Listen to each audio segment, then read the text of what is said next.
We are. It's only three of us today. Small crew. Don't know where Chocobro is. Seifer is probably still dying, and who knows where Papa J ever is. I'm your host, Gray Gerald, and as always, for the IGC podcast, and with me today, Core Contingency and AI Monster. That's it. That's it. And I'm sitting here monitoring CitizenCon. It's not raining sideways anymore. He's monitoring it. For what are you monitoring it for exactly? I'm holding out hope against hope, even though I've pretty much firmly, committed myself to the fact that Squadron 42 is not coming out this year. Yeah, that's what it seems like.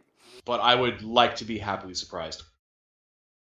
And AI, you've survived Hurricane Matthew. Yes. Yes. Congratulations. I probably did lose power, but I was over at my parents, who were further inland, and they lost power. Wow. But yeah, I came back and I had internet and power, and nothing was damaged. Well, that's good. Too. I think that's best possible outcome. Yeah, that's pretty good. I mean, for you, All apparently a lot of other people are not so lucky, but oh well. That is the nature of hurricanes. All right, so let's get into talking about what we've been playing. Core, why don't you tell us a little bit about, Everspace? I've never heard of this game before.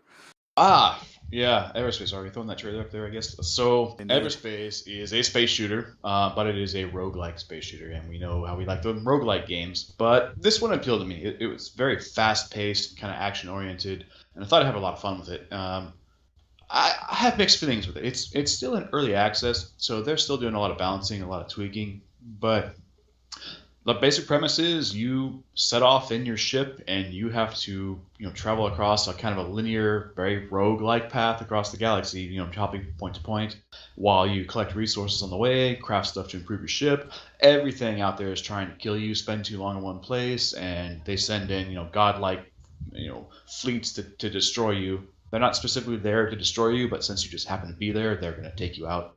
And you die. You're going to die a lot. But the cool thing is, when you die, you carry your funds and experience over, and so on your next sortie, you can put in, points and money into perks, where you can, and these are static perks. You continue to build them at each time you take an adventure out, but you can do things like increase your whole points, your shields, power your weapons up. So all sorts of fun things you can do. It's not a bad game. It's got some room to grow, and I'll keep playing it, I think. There are a lot of other road games out there where you play them the first few times, and you're like, this isn't for me. This one, I'm like, yeah, I kind of want to watch this one grow. Cool. I know you're into those spacey games. I do like the space games. Speaking of that, we got to do some more Hell Dives. We do. I would keep playing Helldivers. It is the game that keeps on getting. It's a I've got game. I've got my brother, my nephew playing with us now, and I'm loving it.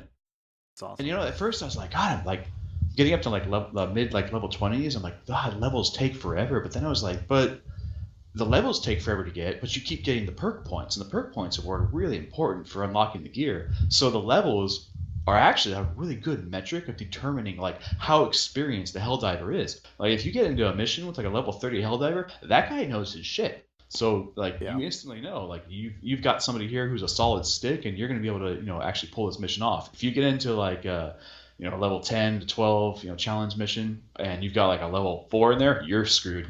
Yep. Yeah, I've been that level 4. Well, I've been that guy. we didn't drag you on any hell dives yet, but soon. I don't know. Maybe. But yeah, I like the way they did the progression in that game, basically, like where your experience level, your actual character level shows like how much time you spent with the game, like how experienced you are as a player. Whereas if you're industrial and you maximize each mission to find all the perk points, you can get all the gear you want and level it up. That's true. I think it is a pretty well designed game overall. It's quite enjoyable. Yeah, and I love that the missions are like 10 minutes tops, 10, 15. Yeah. Quick in sometimes and 5. out. Well, very good. And you were playing a bit more of L.A. Noire. I am. So I've made it through. So this is my second play. Well, I never finished my first playthrough. So this is my second kind of playthrough. But apparently at some point I unlocked the collector's edition. So I got a lot of case files that were like DLC that I never played through in the first case. And so it's probably been like at least an additional third of the game. So like, a lot of these case files are new to me. But I'm just getting to the Aaaaand desk, which is the last desk that you're in the game, and that's kind of where the plot really comes together. So I'm enjoying it a lot, actually. I think with the DLC they added and having kind of gone through it the first time, things are lining up a little more. And it's not so much like I don't remember squat, actually. Like, I'm playing some of these case files before, and I'm like, I don't remember playing this case at all. So a lot of it's kind of new to me again. Well, that's great. Keeps it fresh. It does. And like I said, I've never played through the entire Aaaaand desk, which is where I lost my save file, so I'm very much looking forward to completing this. What about you, AI? What you been into? I did Platinum King of Fighters, so that's over with. Oh, congratulations. Yes, I had Live another day. 100 different matches in each mode online. I did like 30 something runs in single player, which take a good 15, 30 minutes each. So that was obnoxious. Yeah, I did the trials. A lot of other stuff. 50 climax cancels, 50 just annoying grinds. That's all that game was with trophy wise. It sounds like every Platinum to me, but all right. And I started playing a lot more Psychopaths. I'm probably about halfway done with the Platinum right now. Maybe a little more. Finished some story arcs. Got the endings. And are you satisfied with the game? Yeah, I'm pretty satisfied with the game. It's my first time playing just like a straight up visual novel. So it does have a few quirks to it, in my opinion, like with the trophies. So you get a little repetitive because a lot of the story tries to loop back to itself. You've seen it in Telltale games. If you run through it twice, you'll see a lot of the same plot points go up. So it does that, but it does have a feature where you could skip. I think most visual novels have this, where you could skip chat if you've seen it already. But it still can be a little bit repetitive, even when you don't. When you see some new text, there's a lot of the same text popping up over and over again. Yeah. So that's one of the dislikes I have about it. But overall, I like it. Another dislike may be that I think that maybe the overall visual quality could be a little bit better. It does look great for a Vita game, but I think the other elements are just a little bit like the voice acting and everything else in the game. It's all voice acted, so that just feels like it's higher quality than the visuals. The visuals just could be a little bit better. It's funny you mention Telltale games because I was actually on my way home the other day and I'm thinking to myself, man, I got a lot of like unfinished Telltale games. I have Minecraft story mode and Game of Thrones, and I didn't even start playing Batman, and I'm just like, maybe I grew out of them or something. You didn't finish the Game of Thrones series? No, and when you brought it up, a couple of months back, I was like, oh man, I really want to finish this game now. It sounds really great. And I don't know, it's been hard to find the time to boot it up, but the motivation has been really low to play. I think that was the most depressing Telltale series that I played. I would like that. I would think I would like that, but I don't know. It just I haven't clicked it back open yet, I guess. I mean, not to spoil it or ruin it, but I mean, it is exactly what you would expect from a Game of Thrones story. It is just utter and complete ruin and depression. People you like die, and everybody there's no dies. happy ending. You need to play Tales from Borderline. I do need to play that one. That's one I haven't played. Ray needs to play it. Is it funny? Yes, it's funny. Yeah, I think for me that one. Yeah, because that was my biggest complaint about the Game of Thrones. It was so kind of like serious and solemn and downtrodden because you're just constantly getting beat down. I mean, it's not like Tales of Borderlands doesn't have those moments. I mean, it is a Telltale game after all, but it's definitely funny and it keeps it'll keep you in a better mood than Game of Thrones for sure. Well, it doesn't take much for that. I think Borderlands 1 just threw me off a bit because I didn't play with the Borderlands game, so it wasn't like a game that I was like, oh, really anticipating or anything like that. Whereas I've read the Game of Thrones books, and I wasn't really into Minecraft either. I'd never played Minecraft, like seriously. But yeah, we got Steam sales coming up here soon. So yeah, maybe we'll play Tales of the Borderlands. True that. There are a lot of Steam sales. Yeah. So I do see that you put the other game I played this week on stream already. Yes, I did. I assume you're going to talk about that. Yeah. So I haven't done a whole lot. I played a little Deus Ex, nothing to write home about, and we started raging Final Fantasy 14, which has been like bleh. Been, I don't know, easy, whatever. I don't know. It's not really that challenging. But we played Red Dragon Inn on Tabletop Simulator for the tabletop game night last night. And this one was a heck of a lot of fun. The people who have never played the physical card game, you can pick it up on Tabletop Simulator. There's a lot of expansions to this game. We actually found a complete edition, which has all the characters from all the expansions in one. And the point of the game is just kind of to get everyone else at the table real drunk so that you're the last man standing, essentially. And you can win by drinking everyone under the table, essentially, or stealing all their gold. So it's a pretty good game. We had 6 players, including myself, with our sort of rebuilt IGC tabletop gamer group. And I think everyone had a lot of fun with it, actually. And I actually won. For the first time ever, I actually won Oh my god! Tabletop Simulator game. Luck of the draw, though, for sure. I was telling people to attack you the entire game. Well, every time you said that early on, people passed me a drink card, and then later on they kind of said, "Screw that." I had some advantage because Light, who was one of our new players, he's actually the one who ended up suggesting this one to me in PM.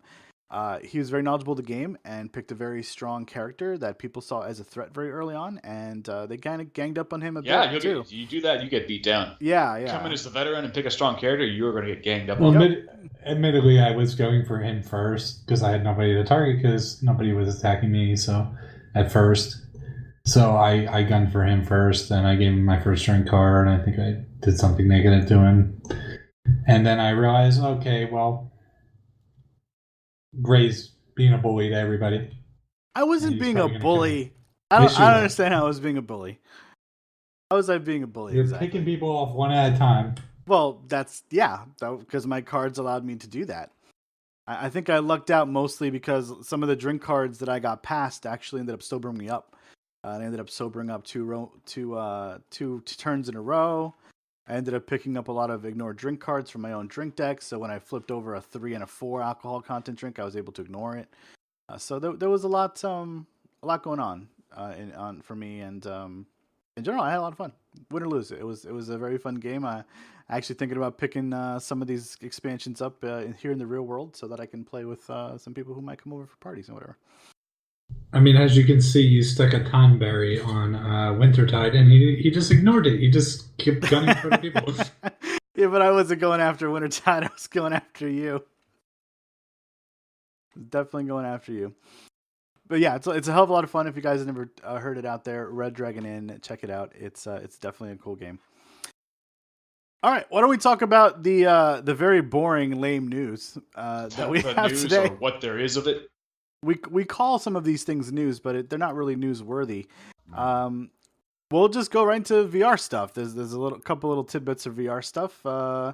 Core, what's Oculus up to for real? Yeah, so not to be undone by the announcement about a month and a half ago that HTC was working with a company to develop a less wired version of the Vive, trying to do like more of a streaming to the headset instead of requiring the massive cable cord that links to your computer to your headset. They're trying to get something that you can wear on your belt or on your back or something, and will stream the video to you. So apparently Oculus is working on the same thing, but they got it significantly smaller.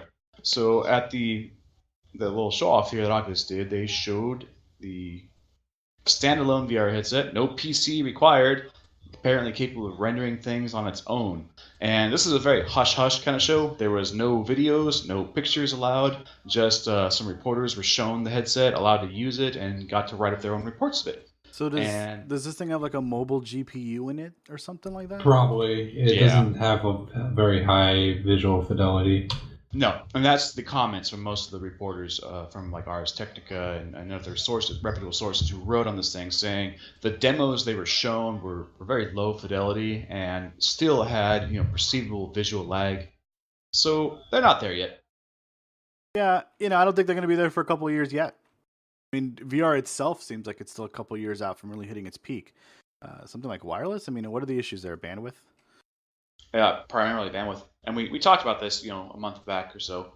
I mean, the bandwidth is theoretically possible with, the latest and greatest, wireless tech we have, but you've got to dedicate, numerous antennas to it, and, it's very short range to actually put off the kind of frame rates with the resolutions these things are running. So there are severe technical limitations here, but they're working it at least.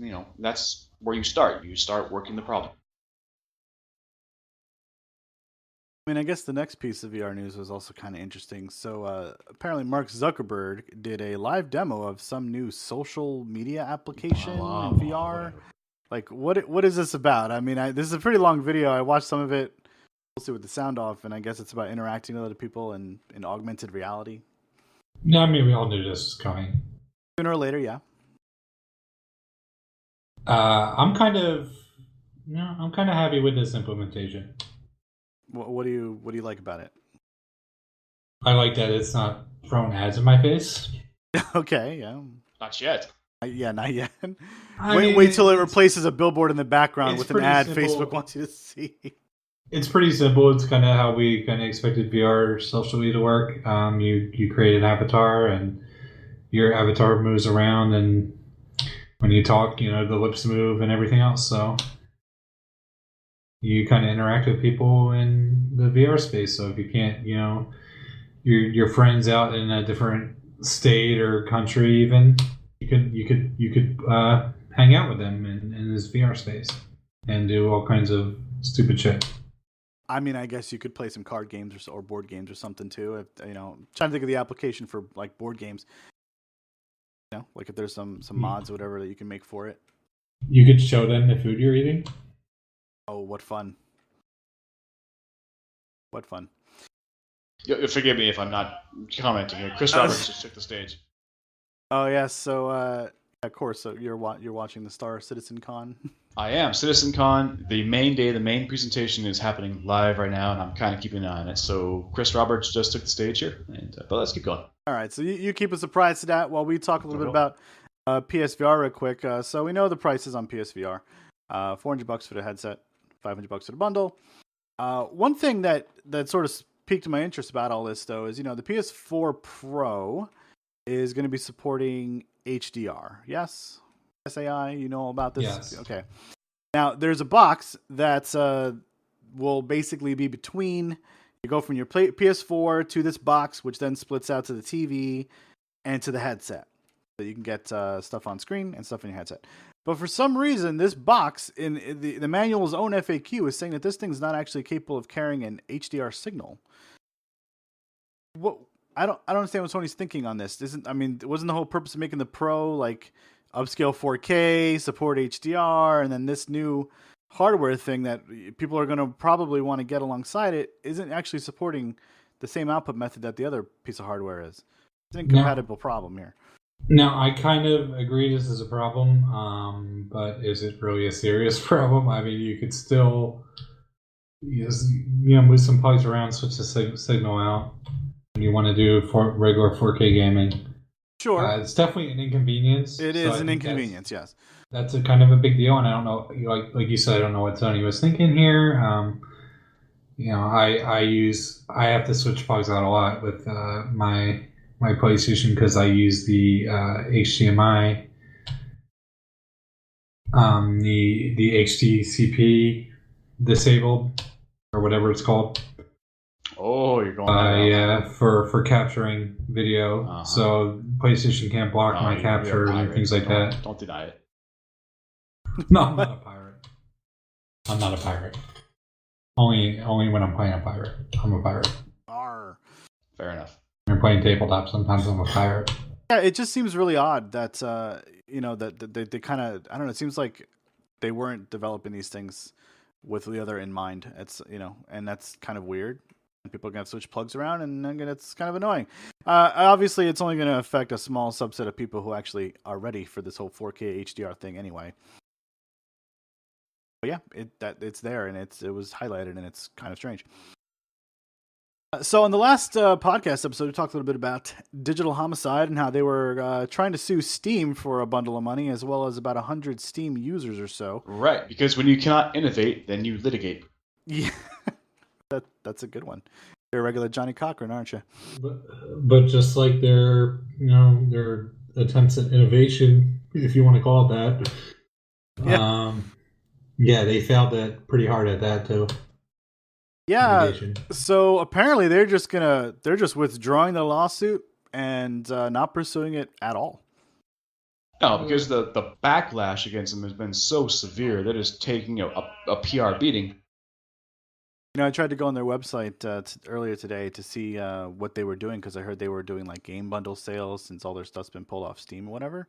But their website is like one giant fucking ad. It takes forever to load. My no script goes absolutely crazy. And I couldn't even access the link with the game bundle. I mean, I don't know if their website's just terrible or whatever, but it just seems like another Digital Homicide thing. Right. Wasn't even worth looking at for curiosity. We can just write off at this point. Yeah, and we will. In fact, I didn't even include a video for this particular news article. Someone else posted one up because I wasn't even going to give them the time of day. I was just going to have a blank page up there. All right, so the next bit of news here is kind of an interesting one. This one caused a little bit of a rumbling in the PC community. So Mafia 3 launched this past week, and it launched on all platforms, including PC. But if for some reason it was locked at 30 FPS on PC, and oh man, were Steam users and people who post comments on PCGamer.com in an uproar about this one. No, and for good reason. If there is one thing you do not do to PC gamers is give them a 30 frame per second frame lock. Yeah, I don't understand why they did this, but apparently it was easily Lack enough. Of planning, just lack of planning. Vision. Like they just didn't realize it was in there still. Yeah, and apparently it was easy enough to undo because they released a patch just a couple of days ago that not only added a 60 FPS option, but it also an unlimited frame rate option, just like Witcher 3 has. So that's cool. Like every game should have the unlimited option. And here's the problem. But The Witcher 3 suffered from this too, though. The Witcher 3, when set to unlimited frame, has issues with the timing of the dialogue, and it still does. Yes, it still does. Whereas and conversations will complete visually, and like the characters will render through the conversations before the dialogue is actually completed, because your system is rendering the dialogue that much faster. Yeah, I had an issue with that too when everybody does changed to my 1070. Yeah, anybody who's running a high-end PC on The Witcher 3 has that dialogue issue. It's a console port issue, right? No, it's a PC. Yeah, it's a PC issue. You're rendering the dialogue sequence faster than the actual audio is playing. So the dialogue sequence ends with the rendering and it cuts off the audio. Need a new sync feature for that thing. I agree. That's probably a failing of the. They need to not tie their game logic to frames per second. Right, and it all comes down to animation timing. Isn't that the problem that Dark Souls 1 had too when they ported over on PC? I don't know if it was that, but it's locked to 30 for a reason because of like rolls and dodges and frames and stuff. It's a problem with a lot of these games that get ported over. They have a lot of from consoles. They have a lot of logic tied to frames. They're running at 30 frames per second, or even sometimes even higher. But sounds the logic's like it's a lazy thing, right? Yeah, this is a lazy port. Aside from that, the game is buggy as hell. I mean, I don't know. I don't think we're showing the video, but I linked a video that just shows like all the numerous world bugs where you could fall through the world, or where random characters just spawn in front of you, or there's just massive animation errors. I mean, this is not a good game. The game's mediocre by itself. We kind of figured the game would be mediocre. Like I said, the first Mafia was really good. The second one was well done. It worked well, but was forgettable. And like I said, I didn't have high hopes for this one, and they did not prove otherwise so far. Yeah, I forgot to put it on the stream, but I flipped it over just now. Yeah, I mean, someone falling through the floor. Absolutely hilarious. Yeah, it's good stuff. The guy threatening him with the gun, and he's just sitting there, just threatening with the gun. Yeah. I'm gonna shoot you in a second. You should see some of the forced stealth sequences where they actually can't see you as long as you're doing like a I don't know what you call it, the tactical maneuver, like quickly moving between like a doorway, to like a sidewall or something. Like they won't see you doing that. So if you just keep doing that over and over again, they'll never see you. That's the best. Hiding in plain sight. Hiding in plain sight. So yeah, this game lacked a good amount of quality control, and it's probably going to pay for it in reviews. Yeah, I mean, I've heard a lot of arguments. If you just give yourself another couple of days to figure out what your audience is looking for, you're not going to have problems with it. And unfortunately, this game coming out with a locked 30 frame rate on PC, it gets to a point where it almost doesn't matter that you fixed it because you had the audacity to do it to begin with. Yeah. And it leads to bad taste in people's mouth. First impressions matter. You burn people right out the gate. That's instant loss of sales. First Those impressions people matter. will never buy your game at full price. Just going to have to wait for that good old Steam sale next summer. All right. And by then, it'll probably be fixed, and I'll get the game for a fraction of the dollar. Yeah. Yeah. I mean, in a couple of years, No Man's Sky will actually be a game, too. I don't know about that. It's a game. It's a game now. It's maybe not the game everybody wanted, but it's not the game you were promised. This is not the game you were looking for. It's not the game you were looking for. They never promised anything. I think that's become abundantly clear when you've got, the UK. Whoa. Sean Murray promised a lot of shit. They promised things. I mean, there's a thread of all the things they promised that they didn't deliver on. I mean, there's certainly some issues there. There's a lot of stuff that is not in that game that they said was going to be. But it's also a very, very typical problem of indie developers that have a lot of hype. The old Peter Molyneux paradox. Yep. You needed some guy to filter this other guy. Yeah. Anyway, Ubisoft actually hasn't been doing terribly bad this past year, considering the year they had last year and the year before that. They're making new Beyond Good New, which is a plus. Yeah, right? That is a big deal. People really, really wanted that, so it's coming. They should have made it a long time ago. And they also realized that we can't keep releasing an Assassin's Creed every year. That's a good point. Yeah, this is the first year in a long time we're not getting an Assassin's Creed game. And that's probably for the better. Probably.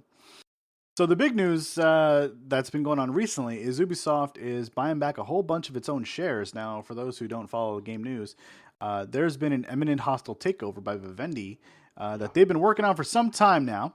And Vivendi still owns, according to this GameSpot article, a 20.1% stake in Ubisoft. Right. And they've been thinking about buying up more, but Ubisoft now ended up buying up, 3,625,187 shares. Yep, and that's good. That puts them in a better position. If Vivendi really, truly wants to pursue a hostile takeover, that puts Ubisoft in a better position to drop a poison pill. Yeah, so this is good for Ubisoft. I mean, they are trying to stay independent. There's a lot of good stuff in here from Yves Guillemot too. If you guys want to check out this GameSpot article about Ubisoft buying back its shares, it's worth a good read. But the long and short of it is, Yves feels like being owned by a big company that doesn't necessarily focus on games and any other of its facets is very limiting in what you can do. And when you've got someone like that holding the reins, it holds you back, and he doesn't want to feel like he's going to be making products that are held back by higher powers that don't understand the industry the way he does. And I completely agree. And I think Ubisoft in general has made some pretty good moves. Not releasing an Assassin's Creed game this year, taking a break from that series, reorganizing themselves a little bit, thinking about what their priorities are, and spending some of that money clearly to buy their themselves back from this other company. So moving in the right direction, I think. Most important thing is they haven't been opening their mouths as much. Yes, they have not been opening their mouths. There's very little negative that's been coming out of their camp that we can really look at. This is the company that we basically invented terms like cinematic FPS and bull shots. And Cinematic I FPS. think EA got the official first bullshot, terminology. Back with the old Madden franchise. Fucking Ubisoft. But yeah, I know. Ubisoft definitely made those things things popular. And to remind everyone how great they are, they actually put out a video this past week because they had their 30th anniversary.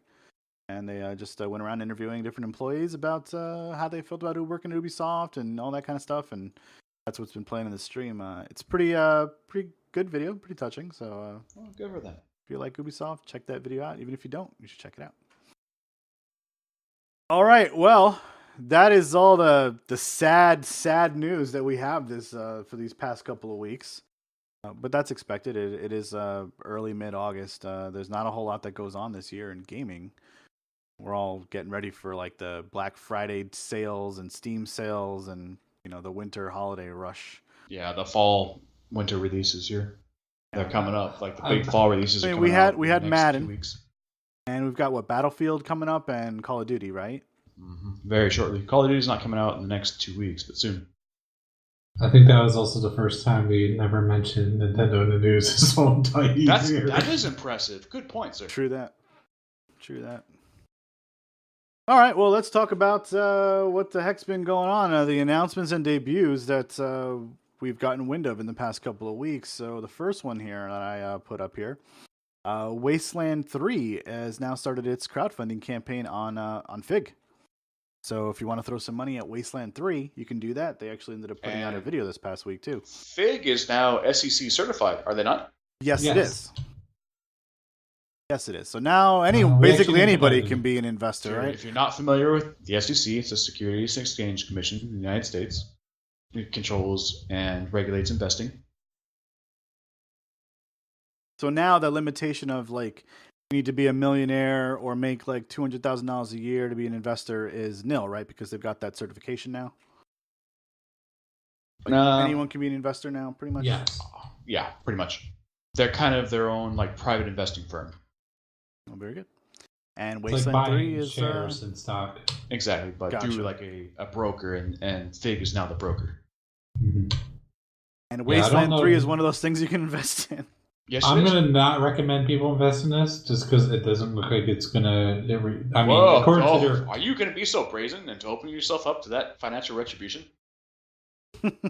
Are you qualified to recommend people not invest in that? No, I'm not qualified at all. So you don't have to take my advice, but... Yeah, you should preface that. You are not a financial analyst, and your advice is, not subject to retribution. I can run numbers though, and they have numbers on their site, and they say it's probably going to return on investment, but I don't believe it. Last I checked, this thing was getting close to $3 million in investment already. Yeah, the higher it gets, well, they did put a cap on the investment you can put in. But the higher it gets, the less likely you're going to get returns because there's more people getting their share of a share of it. All right. Well, I think it's interesting that they're doing a cold Wasteland game. It's definitely a bit of a step to the right or the left, depending on where you live. And you got to wonder if it's going to be as popular as the last one. But still being made by in Exile, and apparently they know how to do RPGs, so hopefully it'll work out for them. The price is a little high on this. It's $50 at launch. I wouldn't think that's too high. I do. That's higher than Pillars of Eternity. It's higher than Wasteland 2.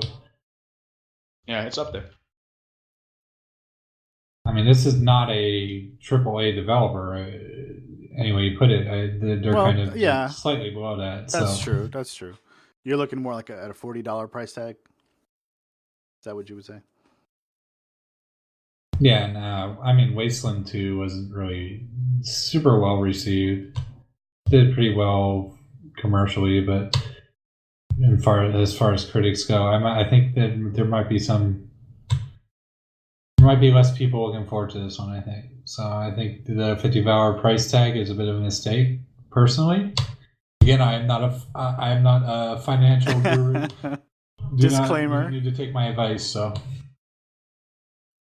All right. Well, that's not the only game that got announced. What's up? What's on the list next here? Let's see. Earth's Dawn.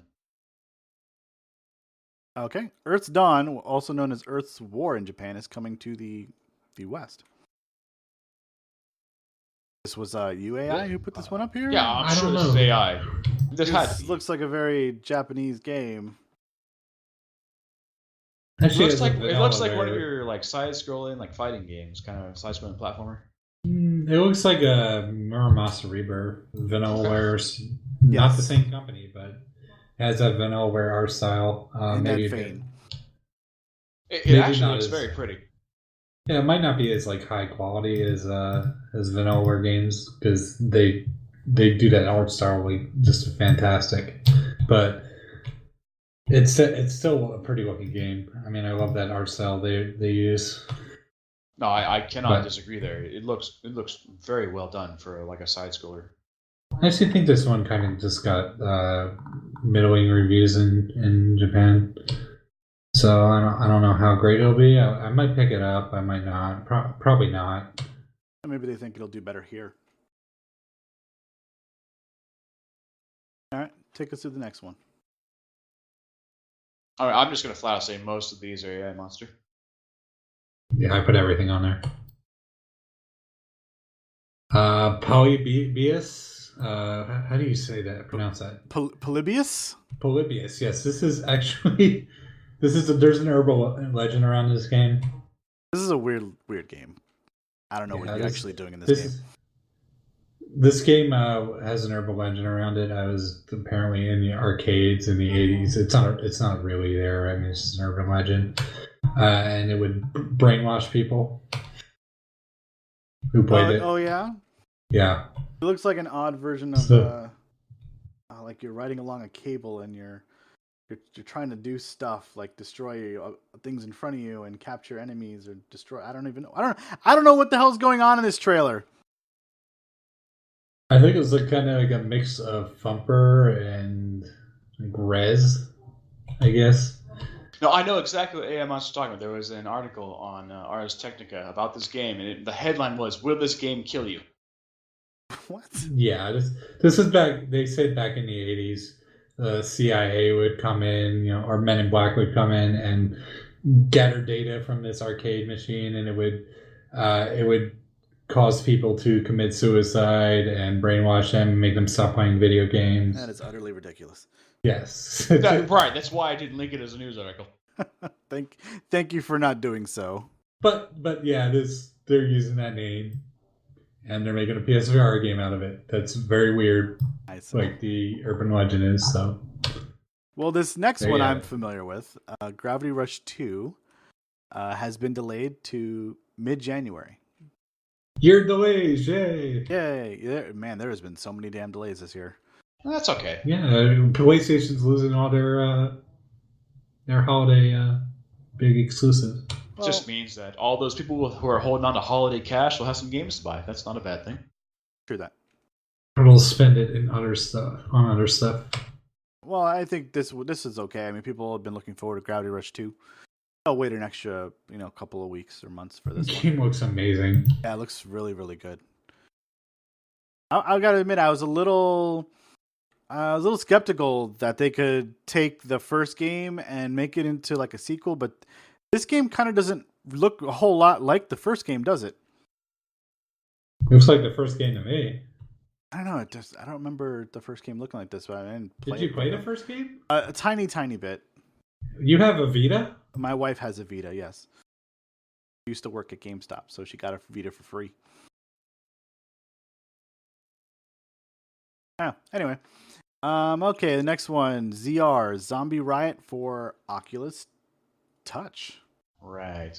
This is a zombie shooter with Oculus. It's a rail shooter on VR. Oh no, not another rail shooter. Are you noticing a pattern here with the shooters in the VR headsets where they are not like freeform first-person shooters? They're all rail shooters. Well, I think it solves. Yeah, it solves that like teleporting problem and a lot of the issues with the motion that the games have. They can control like where you're going and how fast the action is. It's interesting how old rail shooters are as a concept, and we see them making a resurgence in this particular I talked about this. So one of like the first like real like production first person shooters that I played on my Oculus Developer Kit 2 was Team Fortress 2 for the Oculus DK2, and it was actually a tremendous amount of fun, and I was able to play it just fine. But apparently, it made a lot of people sick. All right, let me just say this right now: if you're a developer and you have an idea for this game and it's a shooter with zombies in it, just stop. Don't do it. This game looks just like quit. Fun, I have to agree. That is an authentic statement. Like, just move on. We have way too many of these games with zombies in it. There's better enemies than zombies. Think of something creative. Do aliens. We don't have enough games with aliens in them. We certainly don't have enough games with robots in them. So this next one is also a VR game from Epic Games, the Gears of War people, called Robot Recall, formerly called Bullet Train. And apparently you pay like a robot who gets to upgrade your body parts or something like that, and you get to like create total mayhem. This one actually looks all right. What did you guys think of it? It looks pretty fun. I think you're recalling the robots. Yeah, this actually looks pretty amazing. Like the Bullet Train demo wasn't too impressed with that, but they're making they made that with this. So yeah, and there's some this ridiculous shit like fucking you're like Devil May Cry Dante. Yeah, like and Bulletstorm, like where you are rewarded for doing like unique, like weird, crazy shit. Yeah, I mean you throw this guy up in the air and you just shoot it repeatedly. Right, that's totally Bulletstorm. And it's got humor to it, just like Bulletstorm. So this one looks very, very good for a VR game. Super good, like graphically and pace wise, looks pretty good. I mean, is it going to look exactly like this in the headset? Probably. We'll see. Yeah, we'll see. So this next game called Tethered. I don't know much about this one. Do you, AI? I think it's like a strategy sandbox type game where you tether different objects to get different effects in the world, and you're in VR. Playing like it's kind of like a god game, I guess. Okay. Like maybe Black and White is a pretty good example. Yeah, but that's kind of the direction I was going. All right, well that'll scratch someone's itch. I'll pick it up if it's fun. Tell us how it is. Well, you got a VR coming, don't you? Yep. Says he took the whole week off. That's right. Yes, I did. Really? I have a lot of stuff to talk about. Yeah, I took Thursday to. What was the last Wednesday time you took a week off for a game? Was it Rift? Not Rift. Guild Wars 2, right? I didn't take a week off for Guild Wars 2. I took a couple of days off. Oh, I know. Several of you took a week off. And Ubisoft has confirmed that Beyond Good and Evil 2 is in development, which is phenomenal. And the original game will be free on PC on October 12th. I imagine that's going to be through Uplay, right? That will be through Uplay. That's amazing. Everyone should. If you haven't played it, play it. Yeah, pick it up. Get it for free now. It's really good. I haven't played that game in so long. It's a great game. But as I said, this should have been in development long ago. I don't know what took it so long. They said it was in development, but it wasn't. It was a sleeper hit. When it came out on the original Xbox, it didn't do so good. Let's hope they do the sequel justice, though. That's important, though. I mean, we always want sequels to games we love, but developers have they have a knack for screwing shit up that seems like it could have been a slam dunk. So I hope Ubisoft does this one right, and maybe taking this amount of time to do that, and maybe they'll nail it. Who knows? I hope so. I would truly like to see a very well done sequel to that genre. Yeah, and I'll definitely be grabbing this one free on October 12th. You don't have it on Steam already? You slacker. I do not know. No, I played this game before Steam was a thing. Jesus, I don't know. A long time ago. Next up, Landfall, a multiplayer VR strategy game. This is coming for Oculus. Is it exclusive for Oculus? I believe they're trying to make it exclusive. Of course, that doesn't mean exclusive anymore. But yeah, you could. I think with this one, you're like in a third-person view, and it's obviously multiplayer, so you're playing with other people. It looks great, but when you go into a unit, it goes in first person. You can start shooting things in first person. So it's a pretty neat concept. I think this is probably a good pickup. Alrighty. And Nidog 2 got a trailer. Release trailer. Teaser trailer of some kind. Oh yeah, did that link work? Yes, the link worked. I got the link to work. Yeah, people are really upset about this. This game looks terrible. Yeah, I don't know what they're doing with the art style. Graphically, yeah, it looks not. I mean, great. this is I've seen Nidog. I played Nidog before, and I watched this video. I was like, wow, this is a huge departure from the original like art style and direction of the game. Because the original game was about platforming and bouncing off walls, kind of like fencing, basically. And like this is weird. I mean, the gameplay is still there, but yeah, I don't know what they're doing with this art style. It just doesn't. I don't think it really matches too well. And it's like, and they're throwing in like throwing like ranged weapons and kind of stuff, and pummeling each other. I mean, I don't know. I mean, I guess it's a logical evolution to the series in the eye of the developer, but it seems really weird to me.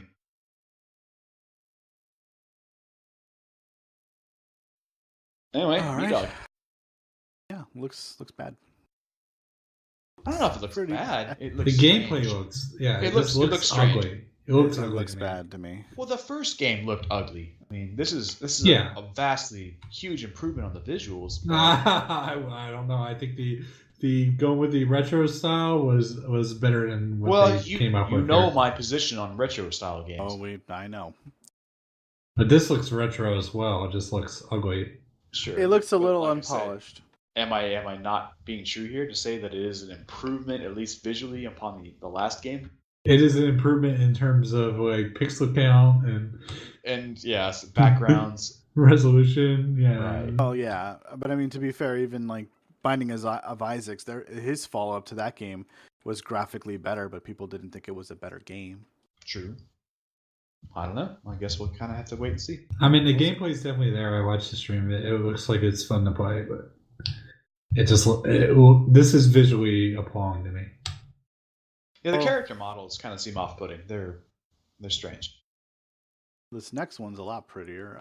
This one is Sundered. It's a Metroidvania game. You know anything about this one? Just standard Metroidvania. You run from left to right, and it's from the developers who made Jotun. Okay. That's about all I know about it. Is that the same art style here? It actually kind of has like a Metroid, like Prince of Persia thing going for it. No, I think this is a slightly different art style. It's actually using they're taking inspiration from H.P. Lovecraft, which I don't think shows off as well in the trailer except near the end. Well, it looks alright. I think it looks pretty interesting. The art style is pretty. I think the art style is great. The gameplay looks, like you would expect from a Metroidvania game. You got abilities and stuff, right? Jumping around, doing stuff. You can dash. You can dash. Wall jump. All right. I think that next one leads us to what in God's green earth is Amazon doing? Who the hell even knows?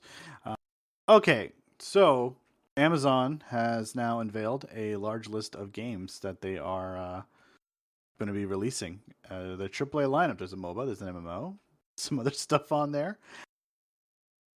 Obviously, it's going to have heavy Twitch integration as well, as you would expect, because they are owned by the same company. In fact, did you guys check out Twitch Prime? That's now a thing. Oh yeah, we didn't talk about that. Apparently, you can watch streams without advertisements, which is really cool. Yeah, it comes with Amazon Prime subscription, so that's a big plus for Amazon Prime. Yeah, so just link your Prime account to your Twitch account so they can sell you even more. Yep. Yeah, but I mean, it's free with Amazon Prime. All right, well, here are the games. There's what we said before. If you're not paying for it, you're the product being sold. Well, it's actually better than it's a better deal than what the original Twitch subscription was, and you're obviously getting bundled with Prime, which is a great. I think we all agree. Is a great Prime service. is great. Prime is great. Fact, Prime has the Grand Tour coming up in November, which I am so fucking looking forward to. And Prime now has this thing called like Prime Households too. It's pretty cool. Now, because I don't have Prime, but my wife does, so now I have it because I live in the same house.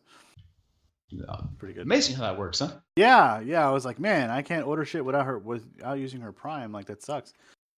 But now I can. So I guess we should talk about these games. Yeah, let's talk about these games. So there's a game called Breakaway. This is basically what if you told the developer to go make Rocket League and League of Legends and Overwatch and throw them all together in some big blender, and this is what comes out. Yeah, this is what I think a lot of it doesn't really bode well, in my opinion, for Amazon's future game releases. This is what they come up with, a MOBA. It's a MOBA, and clearly they're doing, like you said, all those other games do, where they're pulling from a lot of different cultural backgrounds. They've got like a legionnaire on here, a pirate, and like an Aztec lady. Oh yeah, they're literally famous characters. So you have Spartacus in there. Oh, I see. Yeah, well, you can register for the alpha at games.amazon.com/games. They have an MMO called New World, which is going to be an open-ended sandbox game set in a living cursed land, according to their little blurb about it. This could be interesting, but I think like most open world sandbox MMOs, it's going to be terrible. Yeah, it could be terrible. But maybe they'll make it work. Who knows? They've got a little conquistador guy on here too, and then the last one's called setting. I don't think the whole New World setting is used very often. And there's like Salem and games like that, but. And that one's touting the Twitch integration on its little splash too, quite a bit. Yeah, they all have Twitch integration. And the third one is Crucible, which is let's see what it's called. Crucible is a battle to the last survivor on a hostile alien world. Players choosing customized heroes, making alliances, betraying allies on their path to victory. So this is the survival game. This is like H1Z1. I think they're going for. Yeah, that's what it sounds like to me. Except it does look way better than H1Z1. So they're hitting on three pretty well-established genres with these three games. I think, but I think that third one probably has a better chance of actually having legs than any of these other ones here. I think New World probably has the biggest chance, in my opinion. I think all around they've got an uphill battle in front of them. Yeah, across the board. It's just not the types of games you want to start with. I think they should have...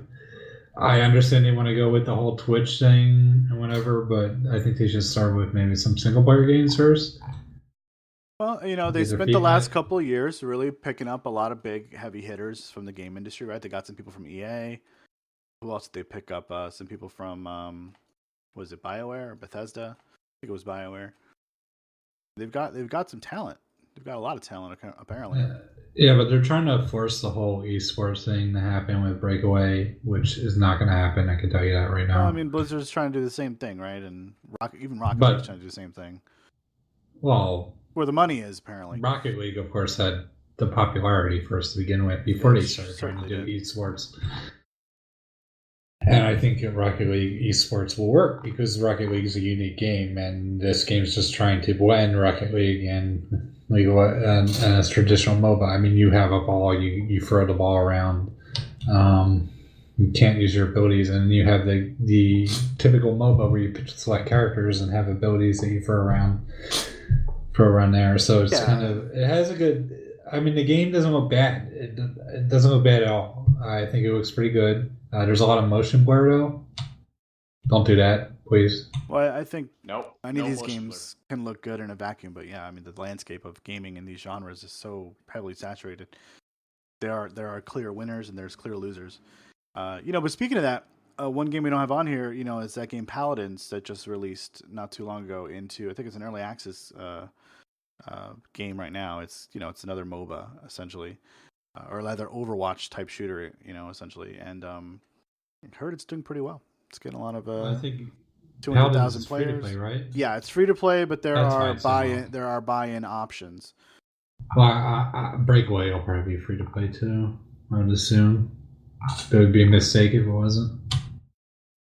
All right, well, that's everything that was announced or debuted. So you get to talk about this game called God Wars for a minute. All right, God Wars, and the subtitle is Toki wo Koete. This is the one Japanese game I get to talk about. Translates into salmon teriyaki. It translates into Beyond Time. Smelly feet. And the God of Wars is apparently in English. Always, I haven't seen it written out. So why should I be excited about this game that I because it's a turn-based strategy about? RPG. No, look at it. Come on! It looks like Final Fantasy Tactics. Strategy RPG. What is this? 1999. Oh my god, these games are amazing. Some of the top free out of my top 10 games are strategy RPGs. Final Fantasy Tactics, Fire Emblem, and XCOM. Okay. So I really like strategy RPGs. So fuck you, Gray. No, I used to love strategy RPGs. I loved Tactics Ogre. I loved Vandal Hearts. I loved Final Fantasy Tactics. I loved Suikoden Tactics. I mean, I liked games like that way back in the day. I don't know. I guess I found them boring and predictable after a while. Well, this one looks really good based on what I've seen. So we'll have to wait and see if it really is. It looks like it has that deeply complex strategy RPG type of menu system.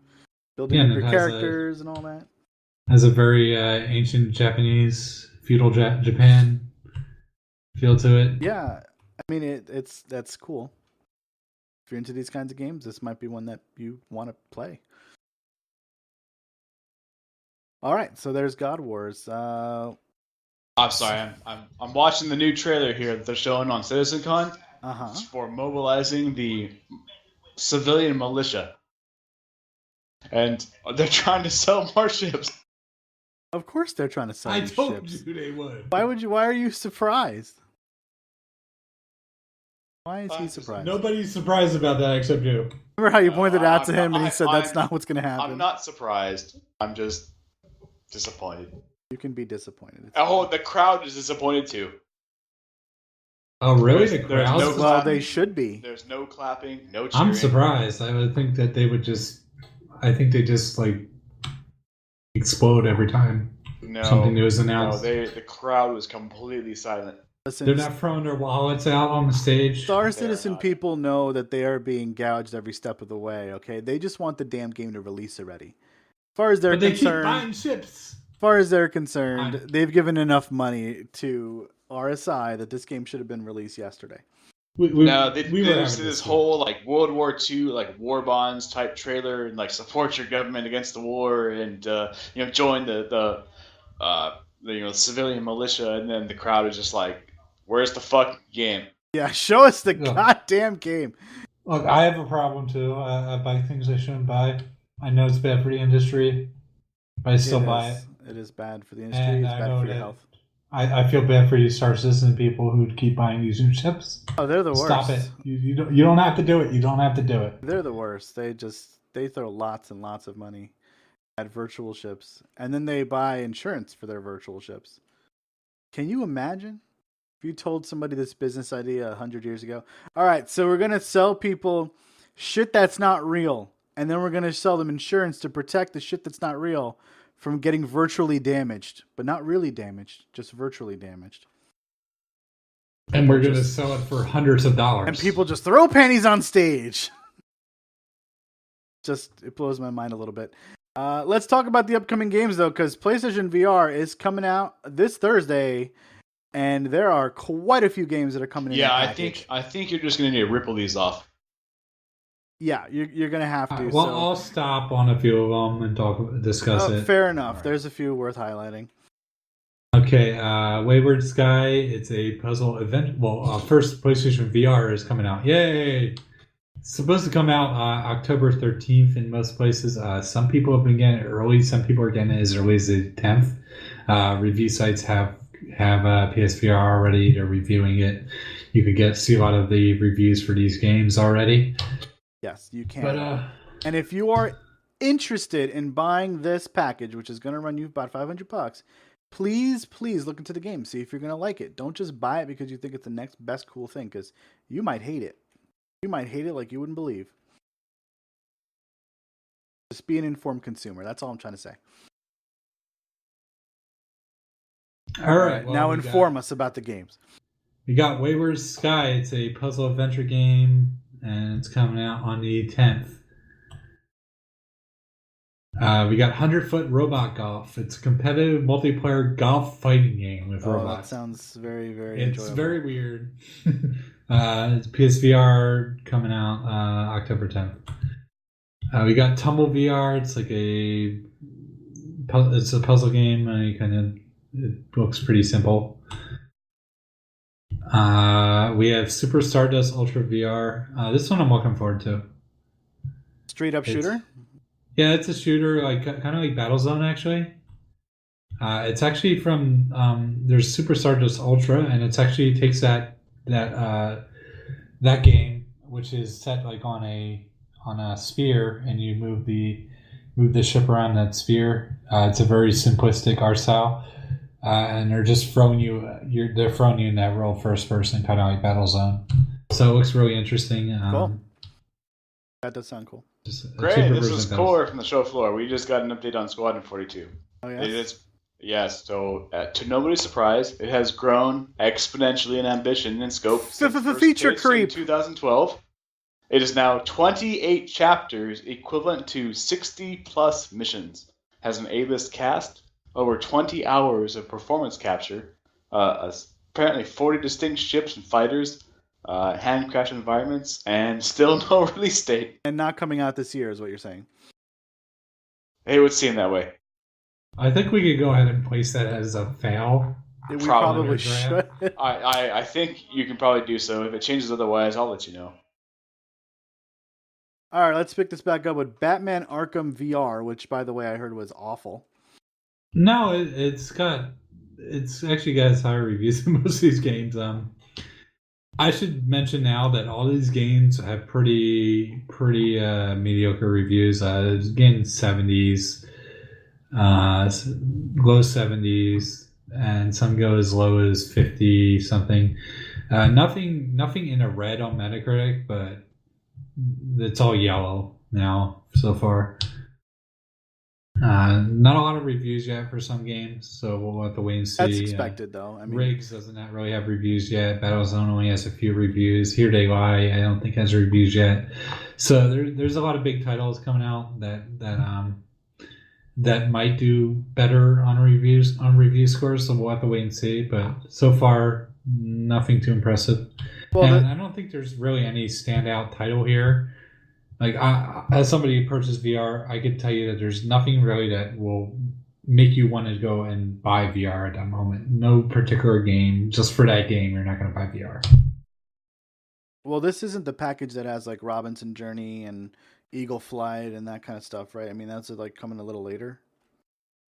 Yeah, Eagle Flight is coming a little later. I don't have a release date for Robinson's Journey. I don't know if that's releasing with the system. So some of these games are getting announced at the last minute as a release title, and some of them, yeah, there's only a few of them on the PlayStation Store. I wanted to order a bunch of them, and they weren't there. I did pick up Summer Lesson on the Japanese store because whatever. Let's move on. Yeah. All right, so Riggs. Where were we? Batman. I mean, I don't know. I that's the one that a lot of people got in their hands on that I didn't hear such great stuff about so far. It is very short. People are enjoying their time with it for the most part. Some people are having technical issues with it, but a lot of reviewers did say that they enjoyed their time with it. Some didn't so much, so it's kind of mixed. But that's coming out on the 11th. All these dates are just kind of thrown out there. I mean, yeah, they're between the 10th and the 13th. Really releasing on till the 13th anyway. So Riggs looked all right. That's the next one, the sports mech game. I wouldn't expect that to have a lot of reviews because it's a multiplayer game. That's essentially Overwatch for PSVR, right? I mean, I think Riggs is like the big title they're selling on. I think they're kind of making a mistake selling it at full price. A lot of these titles are overpriced too. I think that's a free to play doesn't exist on console, right? So it does. Well, none of these games are free to play. You could make that kind of game free to play, right? They could, and I think that would probably have been a better decision. That's not the first course of action for console. But it is a $50 game. That's a lot of money. Yeah, and the way you play it is you kind of look around, and the mech moves as you look around to a different place, and it has that Rocket League element, I guess, to it, where you need to you actually throw your mech is kind of the ball, and you need to get it in the middle. Yes. Yeah, so it has it's almost like the Halo multiplayer where you're trying to score, right? I mean, that's the idea of that whole thing. Yeah, I'm probably not going to pick it up just because it's so expensive. And the one expensive game I'm getting is Battlezone, which is the next one. It's an FPS game. It has a pretty long campaign to it. I heard the single player isn't very good from reviewers so far.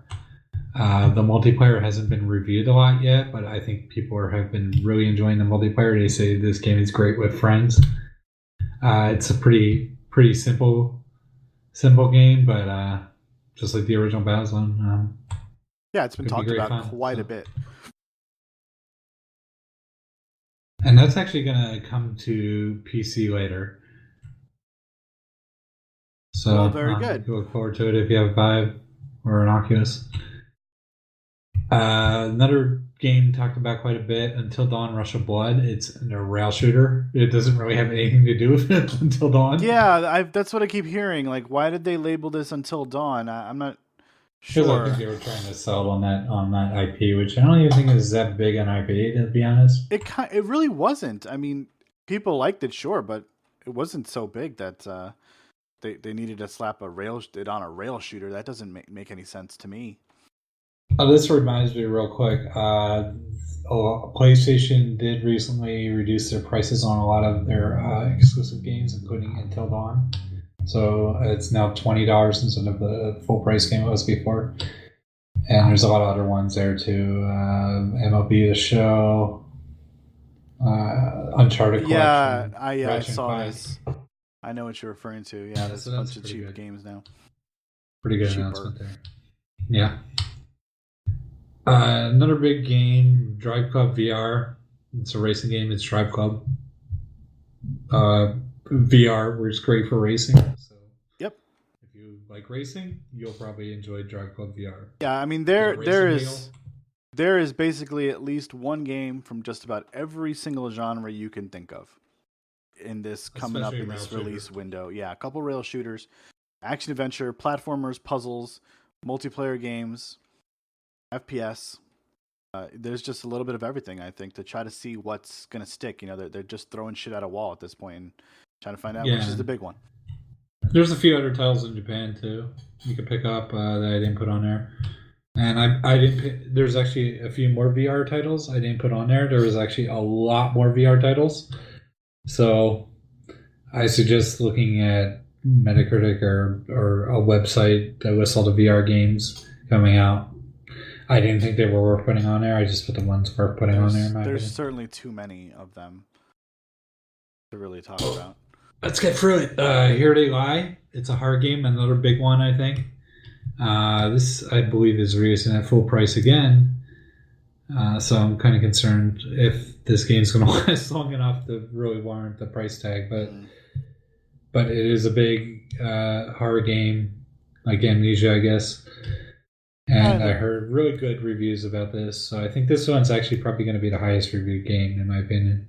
Yeah, and hopefully Capcom will take some cues to see what works in this game if it actually does really well and integrate them into RE7, because that's obviously, just in title alone, one of the most anticipated games in that particular genre for VR. Yeah, I did hear some problems about RE7 with the motion sickness and everything that this game doesn't have. This game, you do move around, so it could have a locomotion issue if you get motion sick. But I haven't heard anyone really getting motion sick from it, so I guess they do it really well. We also got Loading Human Chapter 1. It's an adventure game. I don't really have too much to say about this one. PlayStation VR Worlds. It's multiple games. There's a whole lot of games. 5 of them. Yeah, you should just rattle them off, dude. It's Danger Ball, London Heist, the Luge one, where you're on the luge. Oh yeah, you the go down. luge game. And there's a shark one that's not really a game; it's just kind of like an experience. And then there's some like salvage type space simulator game. You're shooting things in space. So next one, another compilation of games, Sports Bar VR. This one's actually looking pretty good. It's only $20, so it's a pretty good price for it. It has a social element to it. There's a lot of multiplayer, and you could play like darts and all those bar games. You could wreck the bar if you wanted to.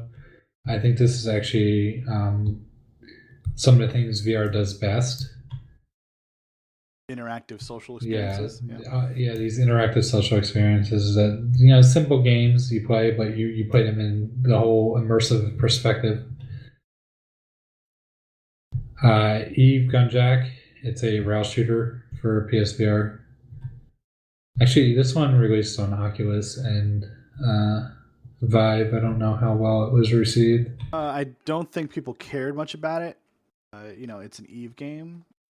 Or at least has the Eve title on it, and people didn't really seem to care much about it. I mean, I can look at the Metacritic score if you want, but I don't think it's that. I guess. We got Job Simulator, the 2050 Archives. It's just a wacky simulator, like Goat Simulator, or most of the simulator games, Surgeon Simulator. It's pretty short, though. It's coming out on PSVR on the 13th. Eve Gunjack has 3 reviews, not even enough to generate a score. An 85 by some random guy, a 67, and then a 6. 6? Yeah. Okay. Yeah. I don't think I've ever seen a 6 before, but bad stuff here. Did not get a lot of press. It's like that other game, Eve Valkyrie, was actually a little more popular than Eve Valkyrie was one of the bundled titles, so for the Oculus, I believe it was. So people talk a lot about the next one, Job Simulator, and people like that game, right? So no, Job Simulator was a original release. I don't think it's this specific version on the VR, but on the HTC Vive, it was actually a fairly fun game. It is the same version, I believe, but with the touch controls. Yeah, it deals a little bit with it fixes some of the problems that would come up with the PSVR compared to the Vive.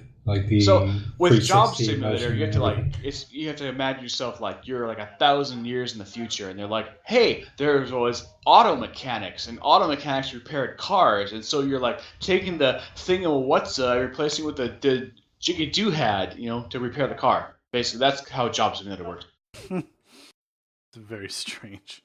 Right. It's just dumb humor. It's just dumb. You're just moving parts into parts. You play it for 2 hours, you get a laugh out of it, and that's about how long the game is. Stop playing it. That's about how long the game lasts. Yeah, Goat Simulator. Which is I highly recommend playing Goat Simulator. I'm glad you like Goat Simulator. Goat Simulator was a fantastic game. It offers everything you'd possibly want in any game. Yep. And if you ever want to play a Goat, you got it. It will be enjoyable for about an hour or two, and you'll get your money's worth. And I'm sure Job Simulator will be the same. So we got Eve Valkyrie, another big title. This one, people have not really been as impressed with it as like the other titles.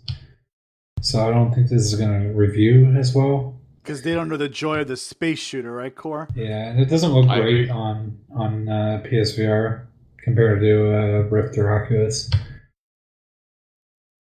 It's not the best looking PSVR game either. People have been saying there's some issues with it, but whatever. Super Hypercube, it's 3D Tetris. Not much else to say about that. We got Res Infinite, which is based on Res, which is a shooter of some sort. Very weird. Is it going to have the vibrator? What vibrator? Well, the original Res had that. Oh, come on, dude. I don't know. I don't know what you're talking about. The original I never played the original Res. So. Yeah, the original Res on PlayStation had a vibrating pad that you would hook into the USB port. Well, the Move looks kind of like a vibrator. No, it was on the PS2. But no, it had a vibrator. Look, do with it as you will, but yes, whatever you're thinking, yes, you did it. Okay. All right, moving on. Can we mix this with Summer Lesson? No. God. Right, so Sorry, Thumper. That was wrong. Thumper, yeah. This one is Getting also right into Thumper. quite well spoken of, too. It's a rhythm game. Yeah, this one doesn't have enough reviews for a score yet, I don't think. But Oh, it will. yeah, it's getting some people are really enjoying this one. It's a very very simple game. You're like on a rail, and you can switch between. You play the game with one button, and you switch between the rails. But there's some depth to it. Getting high scores and everything. You have to do it a certain way. You have to like at the last minute changes and get combos and things like that. It's kind of like an endless runner, but I don't think it's endless. Probably not. It's like one of those runner games, like the Nintendo mobile games. But yeah, in VR perspective, of course. So last but not least, I guess we got Pixel Gear. It's a rail shooter. Another rail shooter. Yes, another rail shooter. It has kind of like a Minecraft art style with the voxels, the simple voxels. And that's actually coming out on the 20th. It looks kind of like fun, actually, for rail shooter. Not as impressive as the Epic one. All right. So that is PlayStation. That is like a helping of the PlayStation offerings that will be coming out this week with the headset. There are many more, as AI said. So yeah, I think I mentioned. I think this is like the biggest launch for peripheral. Certainly, I think it's pretty much the biggest launch counting consoles as well. I would think so. There's like 30 plus games coming out. There's actually over 30 games coming out and just from launch. Well, there was a game that people were anticipating too, Gears of War 4. That's now in the hands of many reviewers, and it's actually been quite impressive. Thinking about picking it up, actually. I think I might also. This is, as May and I were talking about the other night, this might be Microsoft's turnaround for their unified Windows platform and their Xbox One platform. This thing is absolutely incredible. It's fully DirectX 12 developed. It requires Windows 10 on the PC, but you can also play it on the Xbox One. And if you buy it on one platform, you get it on the other. Yeah. And apparently, according to reputable, folks from Ars Technica and all across the web, it runs phenomenally well on Windows 10. Yeah, it's got a lot of PC settings. If you've got a 980 Ti, you can crank this fucker up to full details at 4K and run it at like 30 frames per second, if not more. Yeah, I know we were joking about like it having features like remapping. So all the crap we've given Microsoft over the unified Windows platform for the last 2 months, they seem to have come around and utterly redeemed themselves here. And didn't I say that was going to happen? I had a feeling that was going to happen. Let's put it this way: it's more. The review score is higher on the PC than Xbox One, which is kind of impressive for a game made for the Xbox One. As well, it should be. This thing has a plethora of PC gaming settings for graphics and everything. It has one of the longest NVIDIA how to configure this game trees I've ever seen. Like they're basically saying they're showing all the features, all the technology behind this game. And it's just mind-boggling. It's like a 60-page NVIDIA review of this game. I mean, I'm just impressed that it runs faster than 60 FPS if you want it to. That in and of itself is amazing. With I'll tell you what, you pick it up, I'll play it with you, dude. We'll go co-op. Okay, I will consider it. All right, we'll consider it as well. But yeah, I mean, this is where PC gaming should be going, and it's almost frightening that it's Microsoft taking us there. Yeah, it's like both happy. It's good news and also kind of worrisome at the same time. Like, really, you guys are doing that? I'm like, oh, okay. Well, shit. Competition. New challenger has appeared. This was also Papa Jay's game for his game draft. Yeah, that's true. I didn't even remember that. Yeah, that's. He should be pretty happy. He almost has a serviceable score now. I know. He's got 2 failures. This thing kicked ass. He beat Gray. Well, not yet. Give it time. Give it time. Yet. Well, yeah. He's gonna lose eventually, but he's now surpassed Gray in points. All I right. think we all. Yeah, we'll talk about it in a bit. So the next one up here, Origami, stealth action game. This looks cool. This one does look good. Yeah, looks cool. We talked a little bit about it last time. It is coming out kickstarted PS4 and PC on October 11th. So this one's coming up on Tuesday. Kind of brutal. It's very like a cel shaded art style, anime. Very stylistic. Yeah, looks nice. You play a samurai. You stab. You try to sneak up on people.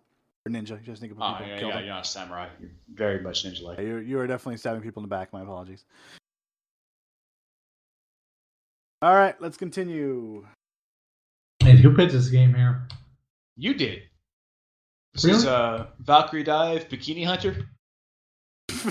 That's not exactly That's what it is. Come on. That's what Pretty it is. much, yes. Oh, It's man. a pervy fighting game. It's basically Samurai Kagura. It's actually Valkyrie Dive Bikini Huni, but we're calling it Bikini Hunter because that's what it is. This is Well, this is a apparently game. Bikuni is like some sea thing, some mythological sea thing. Yeah, I'm taking it as a Japanese conjuncture of bikini and hunter. This is the kind of game that one of our audience members, Night Striker here, would be really into because it's got giant jiggly boobs in it. Look, I imported this game. Oh yeah, you Platinum imported it? it? Yes. Well, congratulations. Did you get to It was declose? It was them pretty with the platinum? enjoyable. Yes. Yeah, you had to decode them 100 times. Nice. Congratulations. That was pretty grindy, actually. All right. Yeah, we got Dragon Quest Builders. Very well received game so far. From the early reviews, it's a sandbox game. Basically, it's Minecraft with Dragon Quest characters running around. And it's for PS4 and PS Vita. It's coming out October 11th. These guys look strikingly like Mario and Luigi. Do they now? It's Dragon Quest, man. It's the IP. The IP's older than. Actually, no, it's not. No, it's not. No, it's not. I was gonna say you're lying.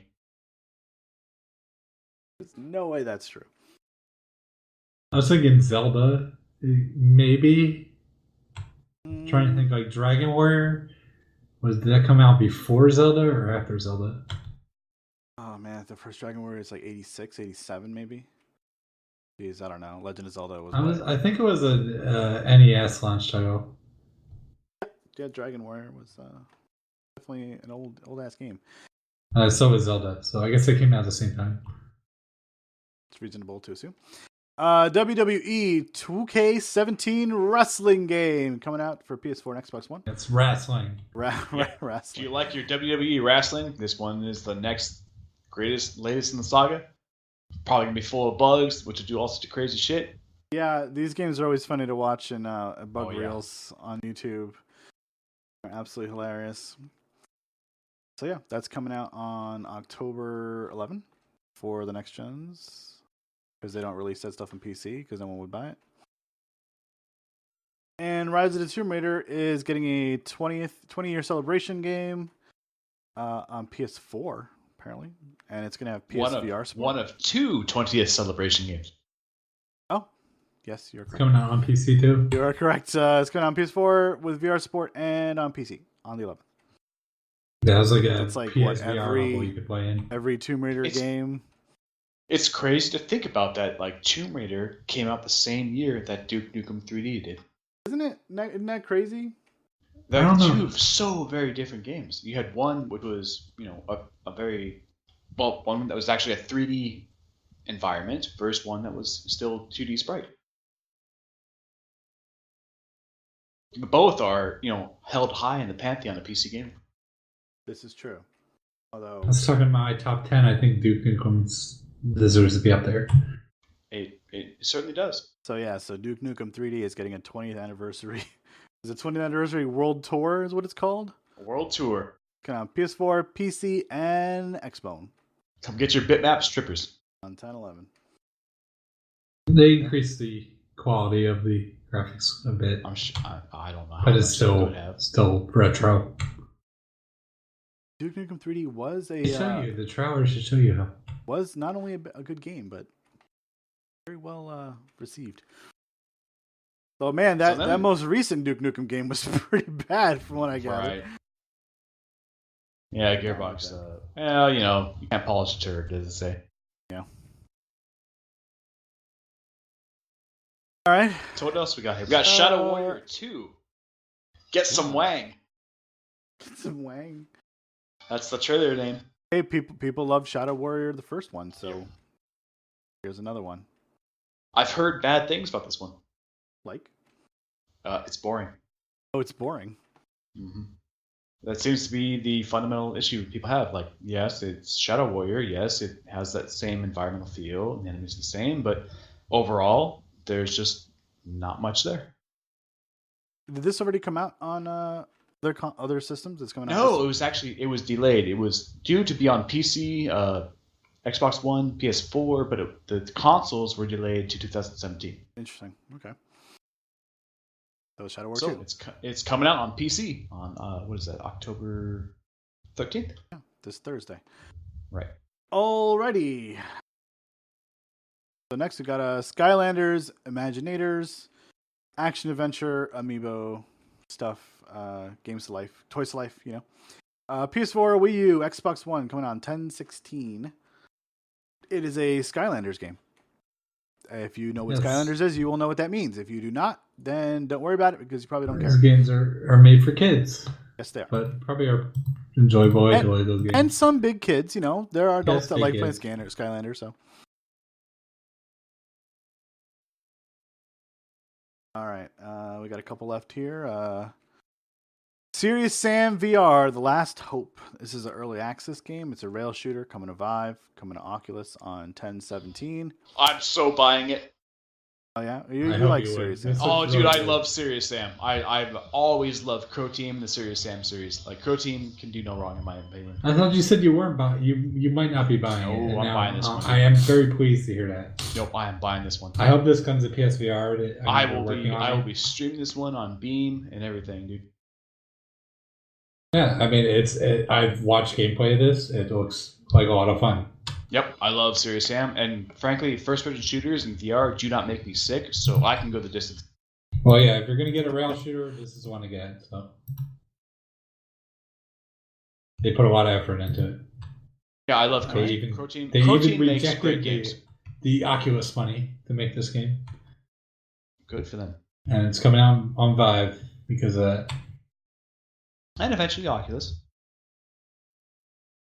It's coming out. Well, both, actually. You know what? It looks really good. So I will look forward to watching you stream on this one. All right. Next up, we got Exist Archive, The Other Side of the Sky. I'll give you one guess on where this game comes from. It's definitely a Japanese game because I know what Exist Archive is, or I've heard of it. There's an Exist Archive? I mean, I'm familiar with the game title. But yes, it's like an RPG with some platformer elements. I guess you can say like Child of Light. It's parties and everything. You actually go into battle. My Child of Light, it's turn-based battle party. It's Child of Light. It's Child of Light from Japan. I like it. Yes. Next up, Battlefield 1. You should know what that is. It's an FPS game. It is Battlefield being set in World War I.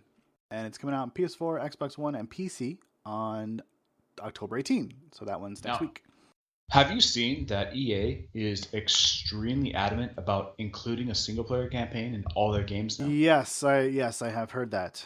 So this is the trailer we're showing is for the actual single-player campaign of Battlefield 1 at this point. Well, I think we've seen after the whole Battlefront fiasco, the reboot of the Star Wars Battlefront franchise. Which they did, detrimental, huge damage to. They are at least committed to doing, some type of single-player campaign with their games now. I think you'd be pretty surprised at how many people buy these FPSs and only play single-player and never go online. And they're short single-player games. Yeah, you're right. Like 4 hours. There is a market for people that would buy those. Let me put it this way: I will flat out tell you right now, I wholly intend to purchase Infinite Warfare, the new Modern Combat, for the single-player campaign. Like, I don't give two shits with the multiplayer. The single-player campaign looks interesting to me. You're not alone in that. There are quite a few people. There's a market for people who just want to play the the single player campaign for a lot of these games because they kind of like them and don't want to play the multiplayer. Yeah, this is a good move on EA's part. Give me a good single player campaign. The multiplayer should be a benefit to that game. I don't know. To me, I'm the opposite. I think the multiplayer in Call of Duty Infinite Warfare looks alright, and I think the single player just looks like just dumb. This is not how space works. Don't worry about it. It's a video game. Make me sad, sir. Last but not least, we got Sid Meier's Civilization 6 coming to PC. There are 6 of them. That is right. There are the 6th. How many times can you play Gandhi nuking the world? You can continue to play Gandhi as. I wonder if Gandhi will continue overseer. to have. No, I seriously wonder if Gandhi will continue to have the same nuke bug that he's had since like Civ 2. I've heard some things about this one where they're trying to basically give you advantages for using certain leaders and winning in certain ways. Being a little less open ended, I guess. But you can still do whatever you want. You just kind of get encouraged one way or the other. Let's say playing Gandhi, it will be harder to make him into a militant, Nazi overlord than what he would be intended to be, I guess. Some type of fascist, Yeah, exactly. Well, I mean, it goes back to a bug, basically, in Civ 2, where, it was an 8-bit value on, like, Gandhi's neutrality, and if you did certain actions, it would reduce him back to, you go from, like, 1 to 255, and 255 was, like, maximum aggressive, and so Gandhi would go from fucking the most peaceful person ever to I'm going to nuke every one of you motherfuckers. I like that Gandhi, though. Well, that was the bug. It's a good Gandhi. Yeah, well, not necessarily true to the world. No. You never got to meet that Gandhi, though. That's Bizarro Gandhi. Oh, a lot of people did. Nothing wrong with that Gandhi. So that's everything that's coming up. So that's coming on 10/21, by the way, if you're into Civ. Yeah, so that's good. Hopefully it'll be better than Civilization Beyond Earth. We'll see.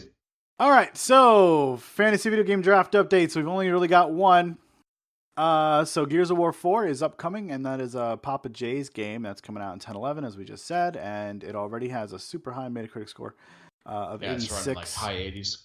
So I don't imagine it's going to shift around too much there. So that's a really solid play for Papa J. There's 2 more updates. Oh, there was 2 more updates. Let me scroll here. Oh, okay. So Papa J's pick Recore dropped 1 point to a Metacritic of 61. Oh, and Star Ocean. Poor Star Ocean. Yeah. Dropped yet another point to I don't understand. 59. This game released so long ago.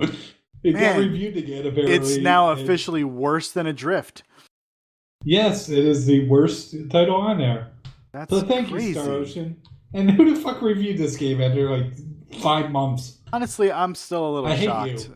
I'm still a little shocked that game did so poorly and made critic scores. But this doesn't look that bad. Like I can't for the life of me figure out why this game got reviewed so low. I'm still I don't feeling want to pretty play good. it and figure it out, but I'm feeling pretty good. I'll tell you why. Like Squadron 42 is a write-off this year. It's gone. It's not going to happen. But I've still got Planet Coaster, which has a release date, and I got The Last Guardian, which has a release date. Cipher still has Cuphead, which has no release date. Yep. It's supposed to be 2016 now. So, yeah, well, we'll see. Like, Cuphead still has no release date. So if Cipher ends up with a blank, I think I'm going to take him. You might. Well, don't count me out. I think Shyness. No, I think The Last Guardian and Planet Coaster are going to bump me up there, dude. We'll see. Last Guardian could go either way, I think. Yeah, I've heard bad things about it. Like, people are saying, like, oh, it's dated, so people are, like, prejudiced. They're saying, oh, it's a game from, like, 3 or 4 years ago. How can it possibly, resonate with people today? I'm like, because it's fucking Team Ico, dude.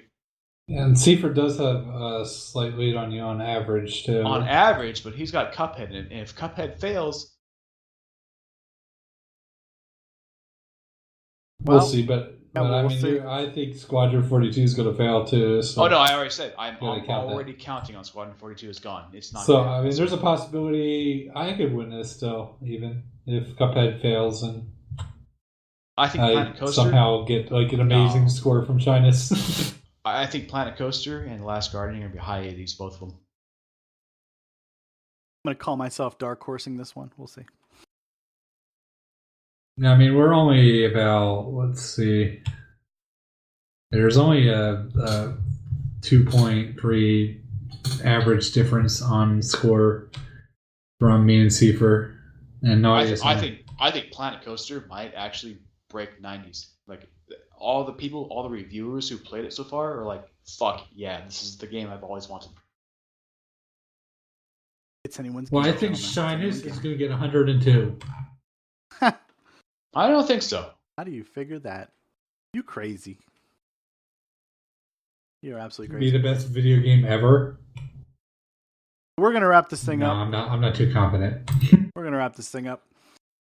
Pretty short one today. You know what? I guess it's nice to have a short episode every once in a while. We've been going way over 2 hours past couple episodes. So this one's about $1.40 here. It's pretty good. So we are going to see you guys next time, 2 weeks from now on Sunday, October 23rd for our 76th podcast episode. We've been doing really well, actually. I can't believe we still do this, guys. Kind of surprised. It's going to be that one Sunday where no one shows up, and I'm going to be like, hey, guys, I guess I'm doing a podcast by myself with I'll be there with the audience member. Yeah, okay. I'm counting on you. In the meantime, if you guys like what you're hearing, you can subscribe to us on Twitter at Impact_GamingCM. Follow us on YouTube at Impact Gaming Videos, where we now also stream this. You can also check it out on Twitch.tv or Hitbox.tv or Beam.pro at /GrayJorildin. That's GreyJorildyn to hit everything up. Or on our YouTube channel, which is just much easier, I guess, if you're already subscribed to us on there. Yeah, and check us out. We got a lot of stuff going on in the community right now. We're playing tabletop games every Saturday night. Maybe adding a second day, depending on if I can get some help with that. We're still playing Final Fantasy XIV. We're rocking some WoW right now. Still a little bit of a Rust contingency going.